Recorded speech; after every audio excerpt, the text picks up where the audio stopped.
Well, hello, Internet. Troy to the Max Extreme here. Ghost Hunter Dave. And Dinosaur Neil. And together, we are IMPERIUS REX. So you may be wondering, who are the Squadron Supreme, and what are they suddenly doing in Marvel's big Heroes Reborn event that's happening right now? Mm-hmm. As timely as we've ever been. We're on top of it. Well, I have some relatively unsatisfying answers for all of you. As we discuss one particular series of stories about these characters, or one iteration of them, which happens to be one of my favorite comics of all time. We're talking about Supreme Power.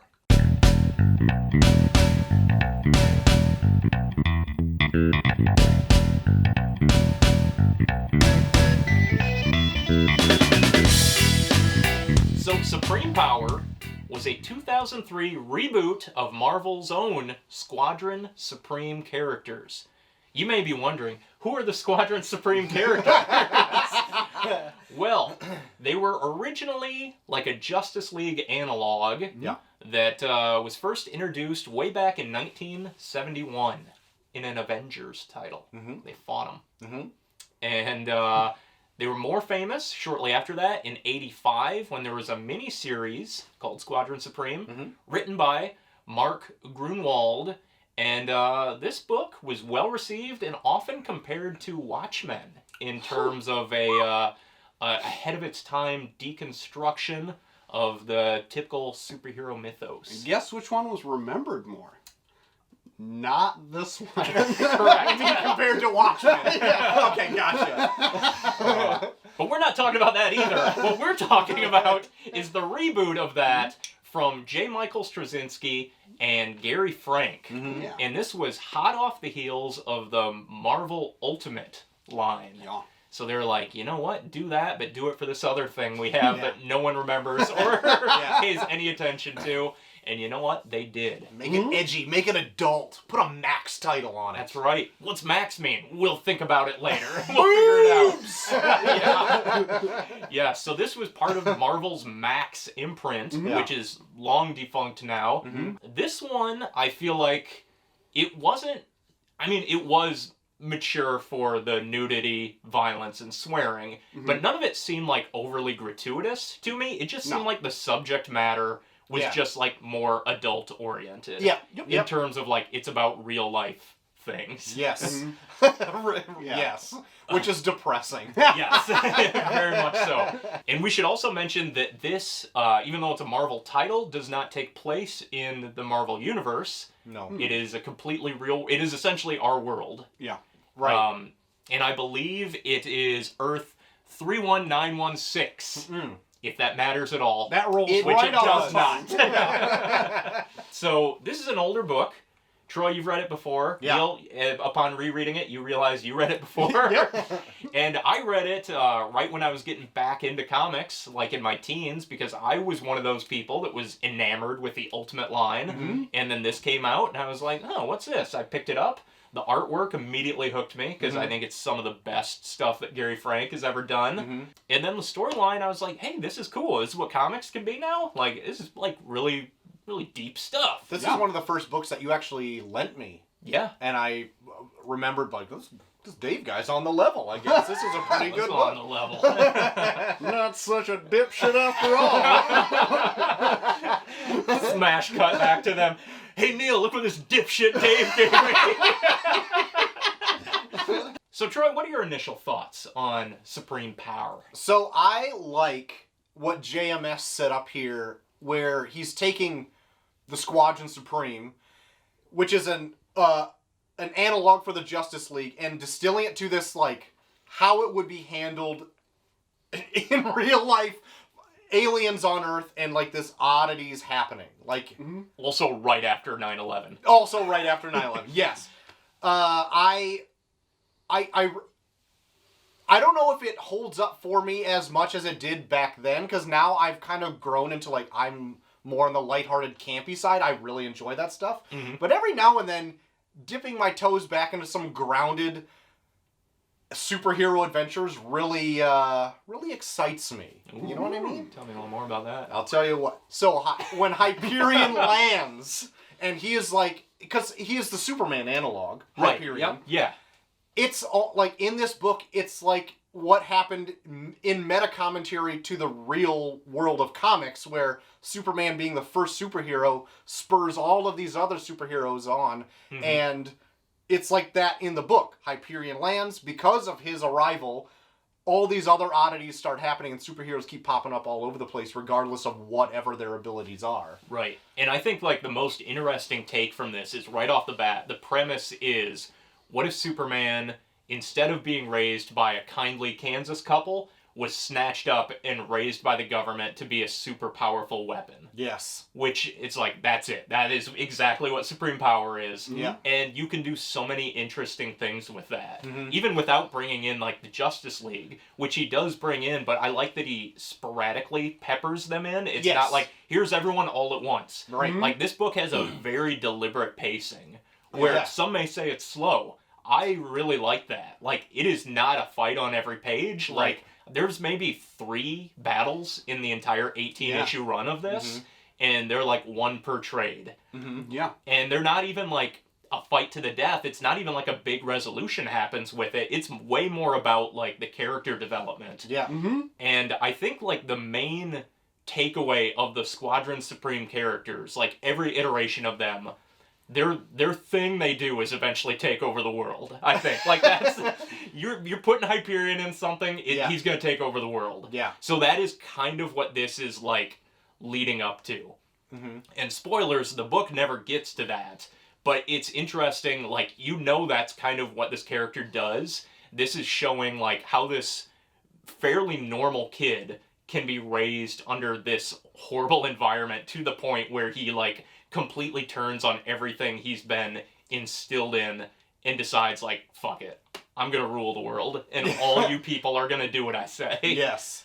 I really like Hyperion in this, because in real life you would think the government would be like, oh, there's shit, something in the atmosphere, it's land, let's go check it out. Oh shit, it's like a kid in this rock or this spaceship or whatever. We should probably take care of this and raise him, as if he wouldn't know we were raising him. Like, let's do the kindly Kansas couple or whatever. Well, until they kind of try. Until he Varying learns results. that it's fake, and then is really pissed at everyone, and then here we are, knee deep in our own shit. But what I do enjoy about this run is that, like, of course he's done that. He finds out that he's just been swindled his whole life. Everyone's lying to me. I hate this, but, like, I still want to do good. Like, I still don't want to kill people or hurt people, but, so, like, there's that essence of him that's still, like, torn in him, and that's a really cool aspect of the Hyperion character, I thought. Yeah, like, it's really like the nature versus nurture argument with, like, a Superman character. Like, would he still be good even if he was raised under different circumstances? Which brings to mind Red Son. Yes. I was literally just going to bring that same thing up. Which I was like, so who did it first? Because looking back, and I must have read Red Son after I initially read Supreme Power. Yeah. So I was like, which one kind of ripped off the other? I looked it up. They both came out the same year. Really? Whoa! Yeah. So I'm like, wow.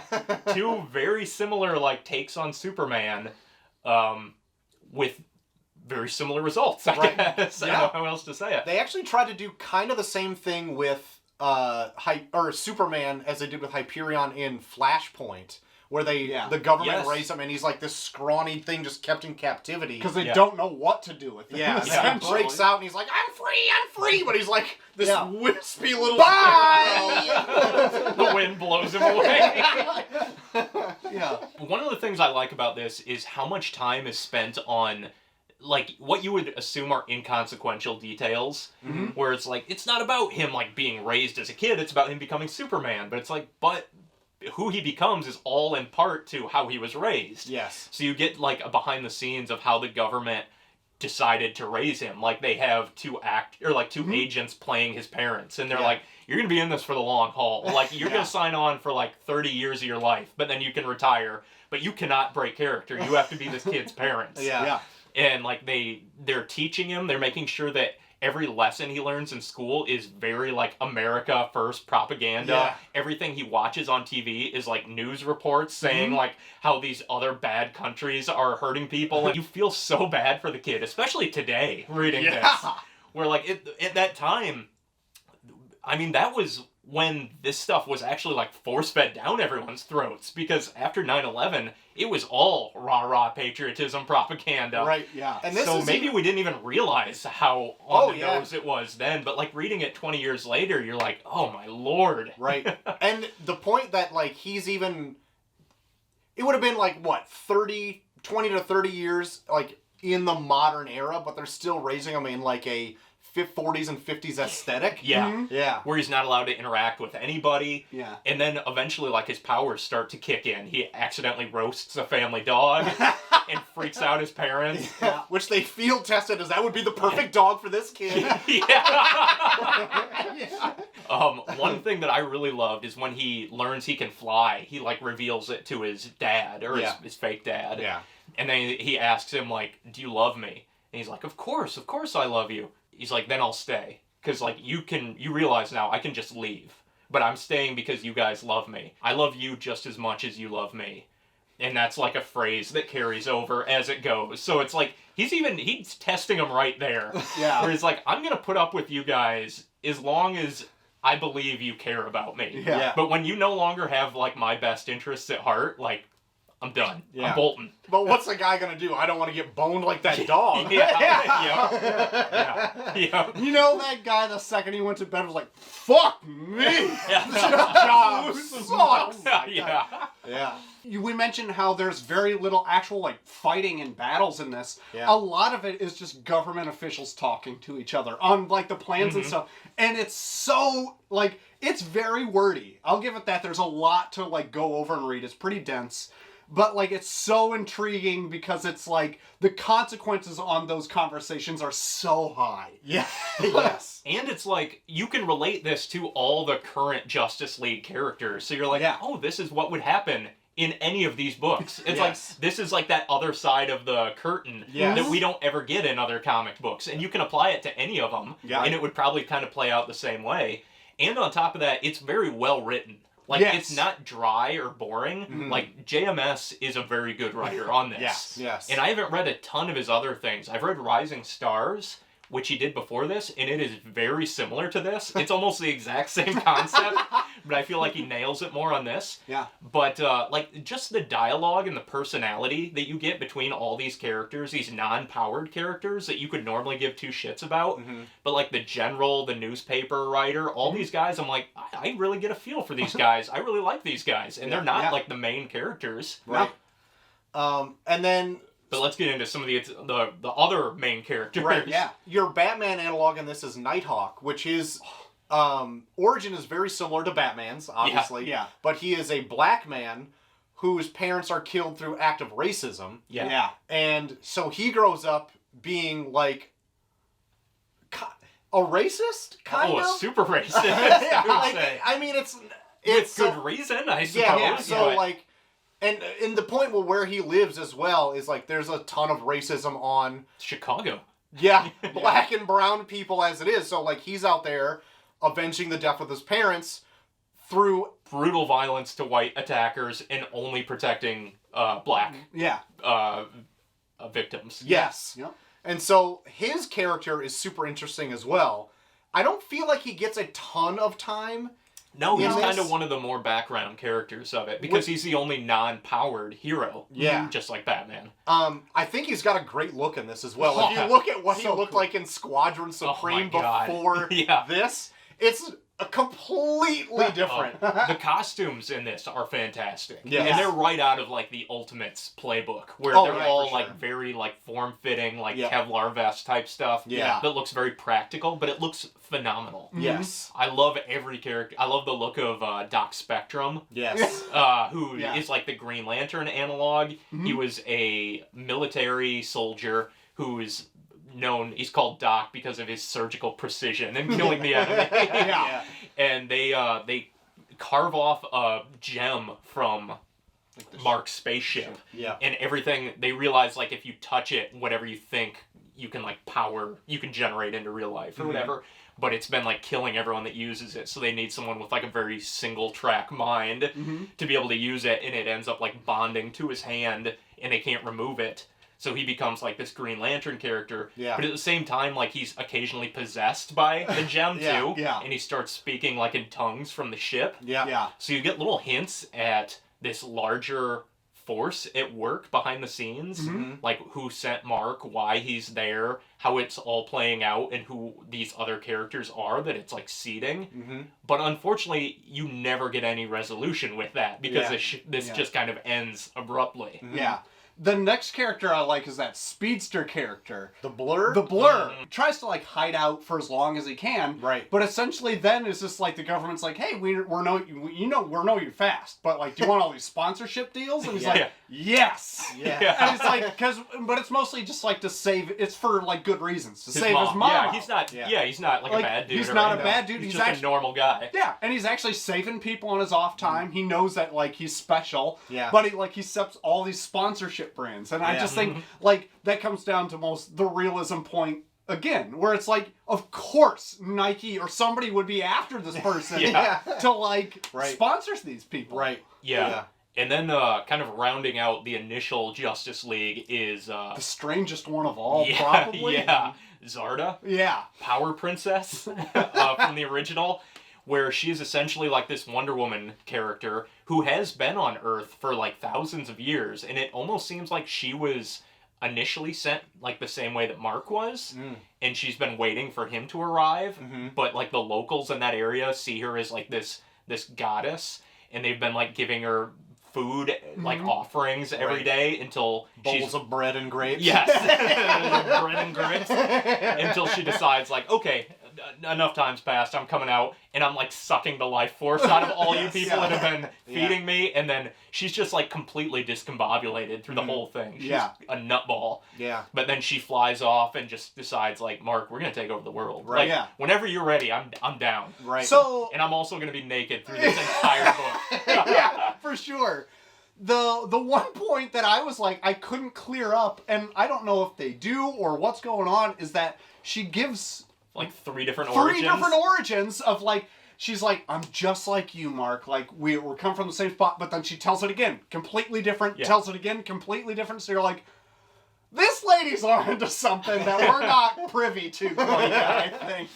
But maybe is she just been trapped up in insane? I think or- she's just crazy. And there is one more minor character that kind of wraps up like the Aquaman motif, but she's inconsequential, really. Yeah. And it's like this Atlantean type mermaid-esque. Yeah. She there's a pregnant woman that the meteorite from the ship or whatever passes overhead while she's about to give birth, and she births this fish creature Yeah. that kills her in childbirth. Yeah. Or almost kills her, and she walks it into the water to drown it and drowns herself. Yeah. Much worse. And then the kid just like evolves underwater, and eventually Doc Spectrum stumbles on her, and Yeah. they have like a telepathic relationship and fall in love together. Yeah. Which is very odd, but like it just somehow it works. Yeah, like, it they're- fits, and they're it does weird back work. and forth Yeah. because you only hear him talk. Yeah. And it's like, oh, they're kind of cute. Yeah. They And met that- cute. Because she doesn't speak, it also draws attention to how great the art is, because like it's put through Gary Frank's really great art. Granted, sometimes he's got some scary faces. That's my only problem with it. But his art is great. The expressions, especially on her face, I Yes. think are fantastic. They need to be fantastic to know Yes. what's going on. Yeah. But that rounds out your whole kind of Justice League in here. Yeah. And you were saying, like, before, this ends very abruptly. I don't remember why it does. Do you remember? Well, it wraps up, the Max title wraps up on issue 18, and it does have a The End at the end. And then they relaunch it into a Marvel bannered Squadron Supreme. Yeah. I don't know if they thought like, hey, we're getting a lot of issues sold. Let's just remove the Max title and increase our profits. Right. But then that only went for 7 issues and ends on the most abrupt cliffhanger of any book I think I've ever come across in my life. Yes. You know what I'm talking about? Yes. Because there's another character that's introduced here. Yeah. But before we get to that, Okay. let me just play out the story a bit more. So Mark is now a grown adult. Mm-hmm. He's being used by the government to go help out overseas, which is just them like go and tear up this, this Right. oil field or whatever. We can't be seen in there, but just go do it real quick and come back. Yeah. And eventually he's outed to the press. So before that ends up reflecting negatively on the government, they're like, hey, we just want to introduce Mark Milton, Hyperion. He's going to be your new hero. Yeah. This born and raised American lad. Yeah. So he becomes like this great hero. And then as it goes on, he learns how much of this has been kept from him, that he's actually from space. Mm-hmm. He finds like the spaceship, and then the government is like, oh, fuck. Yeah. And they just... We done a bad thing. They just have a knee-jerk reaction of like, he's gonna be mad. We should probably kill him. And they're like, well, we have just spent the last 20 years raising him and realizing he's completely impervious to harm. Well, we've already got these bombs wired up. Let's just try. Let's try him. So they blow him up, blow up like his entire base, and he's fine, essentially. I mean, he's winded. But Yeah. Zarda comes out, kind of resuscitates him, and then they fly off together, and now he's pissed. Yeah. And that is when they realize like there's another superhero, or not a hero, out there, a villain, some might say, a serial killer, Yeah. who's going around butchering prostitutes and ripping their arms off and Yeah. leaving them in piles around the country. So Nighthawk, Blur, and Hyperion kind of get together. None of them really like each other. Nah, Nighthawk calls everyone a prick. Yeah, Nighthawk. None of them like Nighthawk, I guess. Blur and Hyperion get along great. Yeah. They're friends. But they end up trying to track down and stop this serial killer, who ends up being a criminal that they were trying to experiment on the alien DNA that they extracted from Mark's ship on like death row inmates or something, and he escaped. And they're like, oh yeah, probably should have guessed that would come back and bite us in the ass. Yeah. So they have this big throwdown fight with him that really brought to mind Miracle Man, Yes. where Yeah. they like fight in this crowded mall, and the killer named Redstone is just hurling people at Mark. Yeah. And Mark's trying to catch them, and they're just like splatting on the wall. And he turns around, and he's got like 5 of them impaled on like a flagpole. So he's just out for blood at that point. And eventually they're able to subdue him. And then Doc Spectrum like whisks him off and takes him to a big government prison cell. And they're like, what do we do with him? Like, should we kill him? We've invested so much. Like, let's just set him loose in the Middle East. Yeah, let's do the most American thing we can do. So they just tearing him off, and they're like, you like to kill? Go kill. Yeah. We'll just tell you where to go and just wreak carnage. Yeah. So that's very much the spirit of this book. Yeah. It's not mean-spirited. It's just like pointing the finger at the American government Yes. for a lot of this. Because Yeah. this is a very political book. Yeah. There's a ton of reference to like overseas peacekeeping and the fight for freedom and all that. Yeah. Bush is in it many times. Oh, Yeah. very much Yeah. so. Yeah. What's funny is a lot of presidents are in it. Yeah. Like, going it up was- through... The Carter administration Yeah. was who was in power. And I when- love that all of them are like, well, it was the Carter administration that started it, so it wasn't our fault. And then the Clinton administration Yeah. just let it go. Yeah, so yeah. they're always They're blaming just the regime blaming the before past them. one, but yeah. Yeah. And then what's funny is like we all grew up in the heyday of George Bush, like Yeah. Jr. or whatever. So hearing him talk, it's just like this guy wasn't eloquent enough to say this shit at all. So like I don't know. Even I, some panels where he's like, yeah, I just found it very funny that it's just like this is like this was They're giving him more credit. yeah, than he exactly. deserves. There's no way he's got a handle on this. He choked on a pretzel, for God's sakes. dodge a shoe. He did dodge a shoe. Little did we know what we would be in for just 2 terms yeah. later. Good Lord. So around this time, it is now revealed to the press that Mark is an alien. The government's like, hey, this guy is out there, he's not doing what we want him to anymore, let's fucking drag him through the mud. So we're gonna out him as an alien and turn public favor on him. And I don't know why this blows everyone's mind that he is an alien, but then he's just like completely on the outs. He's just like a rebellious teenager, I feel like, at this point. Yeah. Yeah. And the government's trying to like talk him back, and it has one of the best moments here where Mark's in a strip club because he's never been with a woman before, and he's just like taking in everything that he missed. And the the general's threatening him, and Mark grabs his gun and he shoots the bullet into his eye without blinking, and he's like, "This is how much you threaten me." It's like, I didn't even blink, you motherfucker. Yeah. a panel so great they cribbed it and put it in Superman Returns, Yeah. where Yeah. he catches that bullet in his eye and blinks it off. Yeah. I love that, where it's just like, what are you gonna do? Yeah. Like, that is just incredible stuff where you're Yeah. like, that's the last thing you'd want to hear from somebody like that. It is a Bully Maguire level confidence if I've ever seen it. Gonna cry? I'm gonna cry. Gonna cry? Yeah. Ooh. There's some dirt in your eye. Now dig on this. You trash bra. Is that all of them? Okay. Yeah. Moving on. I also like this moment where he's looking at the stripper and she's like, "Hey baby, you wanna come with me?" And you see it through his eyes, and he's always seeing people like her guts and her skeleton and everything. So you're just like, God, this guy, we look like aliens to him. It's like they live. Yeah. Yeah. And by the end of it, finally, he's just like, he's had enough, and he flies up into the space, and he does this great moment from earlier where he tells him about like the first time he learned to fly as a kid, and Stanley Blur is like, "Well, how far did you go?" He's like, "Oh, not that far." And it shows him like looking at Earth from space, and he holds up his hand, and he sees like the Earth in the palm of his hand, and it's this little foreshadowing to like, oh man, he's gonna fucking rule this place. Yeah. So he does it again as an adult here, and he sends the general a letter, and he says something like, "I want you to know, I love this country as much as this country loves me."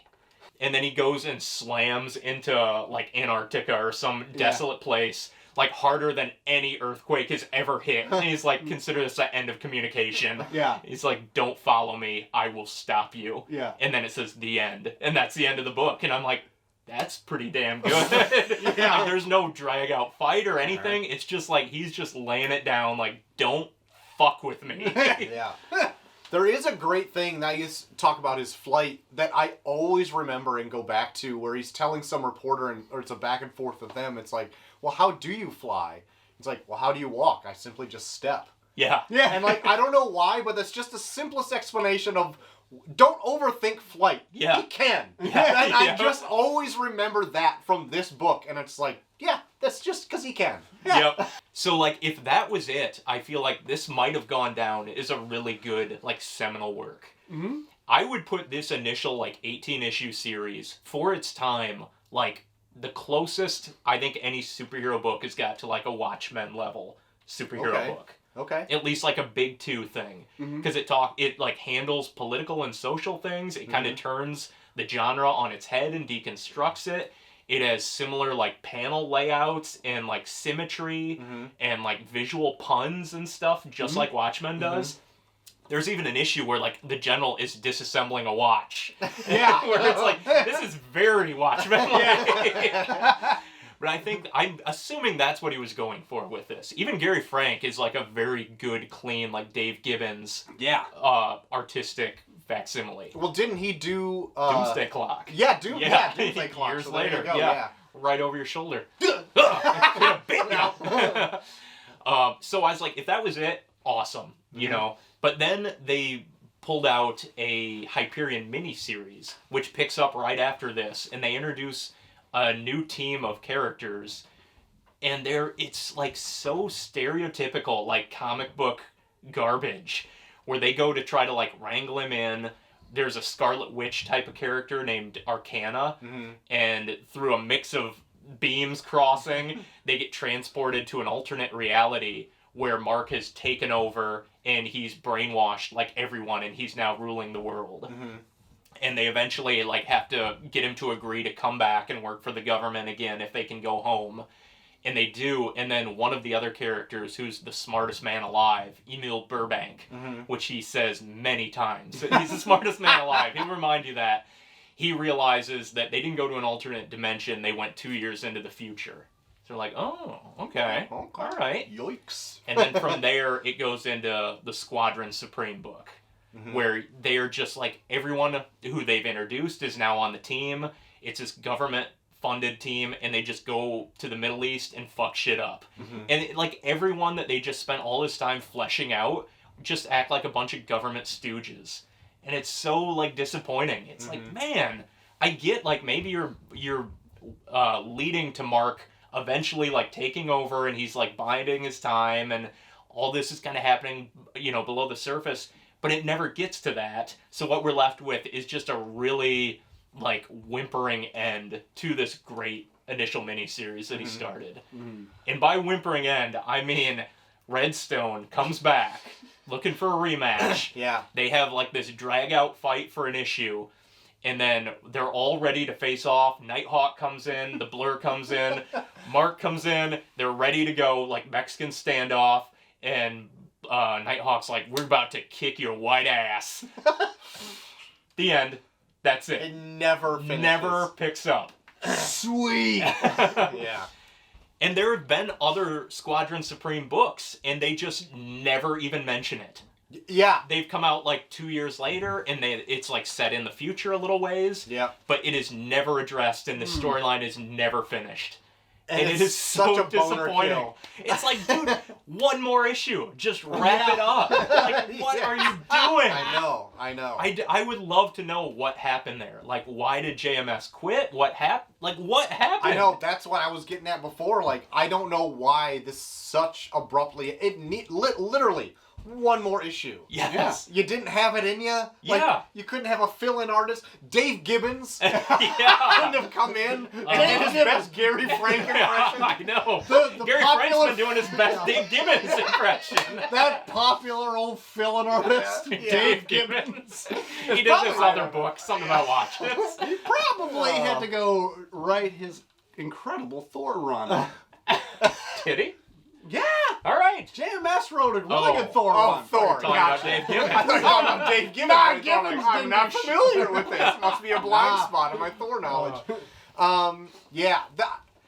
So for a while after that, they kind of are non-existent because they do show up later in the Ultimate line. Yeah. Where they cross over with the Ultimates, and Nick Fury goes with the Squadron Supreme universe. And Power And Princess Power goes Princess to the comes Ultimate to the Universe. Ultimate Universe. And nothing happens Nothing with ever it. transpires from that. Until 'cause- eventually they go back. and then They go back, and then both series end. And then the Ultimate series, or the Ultimate Universe just ends, and then the only real survivor is Miles Morales and not Power Princess.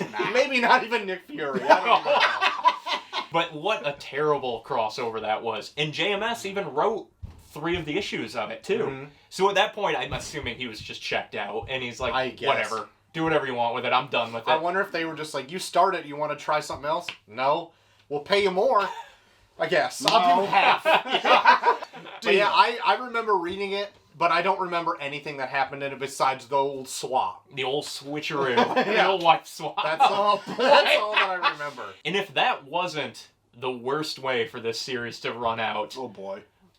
we do see the Supreme Power Universe one last time in Jonathan Hickman's Avengers and New Avengers series, where Namor's Cabal goes Earth to Earth, eradicating everyone. And there's one page where the Squadron Supreme is just butchered at the hands of Namor and Thanos and all those guys. Sweet. I totally forgot about that. And that's it. How that could is you? the end of of the Squadron Supreme universe. Right. But there you have it. I guess they're back now in this big of Marvel event, so they're back in a big way. No, No. they're not. So- different character. Squadron Supreme, but not this these.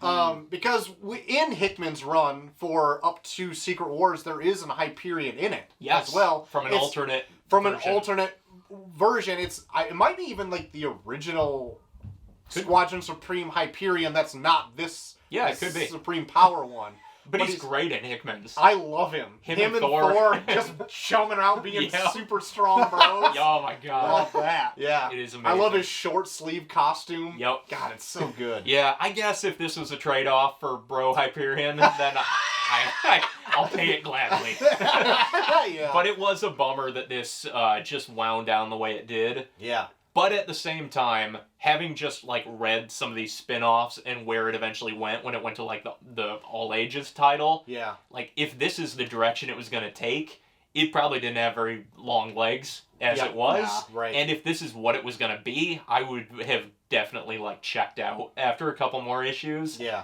It's just too bad that it had to get that far. Like maybe you just Yes. end it with 18. Yeah. You know, it Yeah. would have. I feel like it would have been more fondly remembered if it was just this weird little, like, encapsulation of the early 2000s. Because I feel like nobody talks about this series but us. No, I feel the same way. This was one of, like, when we started Imperius Rex, this was one of the books that I wanted to talk about. We've been like, talking about doing loved this it for forever. so long. Yeah. Yeah. Here's a Marvel book, which is Marvel's take on DC characters. It is called Supreme Power, and it's written by J. Michael Straczynski with art by Gary Frank. And they just do these little twists on characters that you're familiar with, and then the whole book is nothing but setup. It's all like watching these characters kind of come to the place that we think of them as in the current like DC continuity. Yep. And it's some of the best takes on Batman and Superman and Wonder Woman and all these characters, but kind of through a different lens. Yep. And it's just really good. It's another one that kind of when I was getting back into comics, I don't even know what drew me to it. Maybe it was the art, because the artwork's phenomenal. Yeah, Gary Frank is really good. Yeah, but I picked it up and was like, oh my god, this is good. Like, I like Hyperion more than I like Superman. Yeah. And then I grew up and realized, no, I don't. But it's really good. Yeah. Yeah, it is a series near and dear to my heart. And I haven't read it since way back when I first read it. So reading it again, I was a little worried, like, oh man, is this going to hold up? For the most part, it did. I would say think so. It was quite good. Yeah. So how about that? We just talked about 2 episodes about Superman without Superman. It's like that Garfield minus Garfield comic. It's exactly the opposite. Where of we that. all look like John Arbuckle, that's insane. Yes. So what are some of your other Superman while not being Superman stories? Yes. Irredeemable comes to mind. Yes. Astro City we also just covered. Yeah. God, golly, we're on a kick. We are on a bit of a run. We are. About a bunch of tough guys that aren't Clark Kent. You know? That could be any of us. Neil has been working out. I sure have. Looking pretty tight there. Thanks. Oh man. Well, I have to say this has been a fun ride, but I am looking forward to shifting gears a little bit to something that isn't like superheroes trying to create a utopia. Okay. Although, join us next month when we talk about Hickman's X-Men, where that's very much what it entails.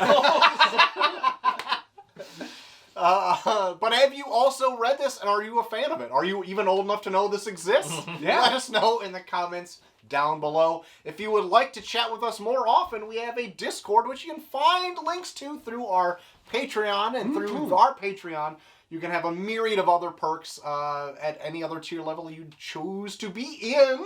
Including various levels of friendship. Yes. But big thanks to all of our Patreon supporters. They help keep the lights on here, keep us hydrated and dehydrated. That's right. And we really appreciate it. Yeah, that's right. Absolutely. But until next time, I have been Short of the Max Extreme. And Dinosaur Neil. And Ghost Hunter Dave. And we have been Government Stooges as Imperius Rex. That's right. Join us next time as we get ready for the Hellfire Gala. Did you pick out your outfit yet? Working on it.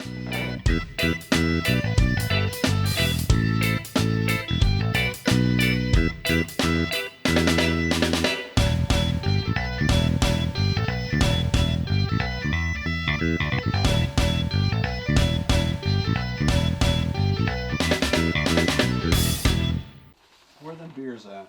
Yeah, Dave. You want a beer? Yeah. Here's a bear. Here you go, dear boy. Here you go. Here you go, dear boy.